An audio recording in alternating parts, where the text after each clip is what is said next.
Uy boys, ano yan? Flowerhorn fry po. Flowerhorn fry? Meron tayo dito flowerhorn fry. Mga maliliit pa na ano, na iba't ibang fry. Meron po kayong mail? Ha? Mail po. Mail? Opo.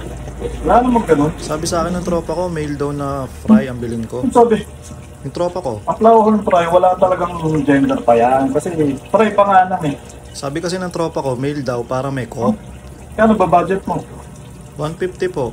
Pa 50? Opo, bingi ka? Ano, may cook pa? Siyempre naman. Walang ganun, boy. Baka nakakita ng boy. Sabi ng tropa ko, marami daw sa Facebook. Ha? Sige, samahan mo ako ha. Pag meron tayo nakitang gano'n, samahan mo ako, bibiling ko lahat. Talaga ba? Oo, bibiling ko lahat. Libre pa kita eh. Gusto mo, tropa mo, libre ko pa eh. Ang bait mo naman, sir. Oo, 150 ha. Sabi mo, 150 ha. Yung breeder yan. Si Mang Kanor, yung sikat na breeder. Wala na yung... Hindi mo kilala yun? Nagbebenta nga siya ng fry na mail daw.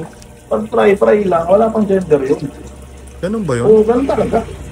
Eh sabi ng tropa ko eh. Ito to, yun niloloko ko lang ng boy. Sabi mo kasi, samahan kita.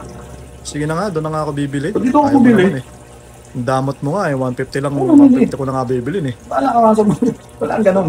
Eh sabi nga ng tropa ko, ganun nga daw yung benta ni Mang Kanor. Makaalis na nga dito, parang bibili lang ng fry na meal eh. Damot. Balitahan mo na lang ako ha.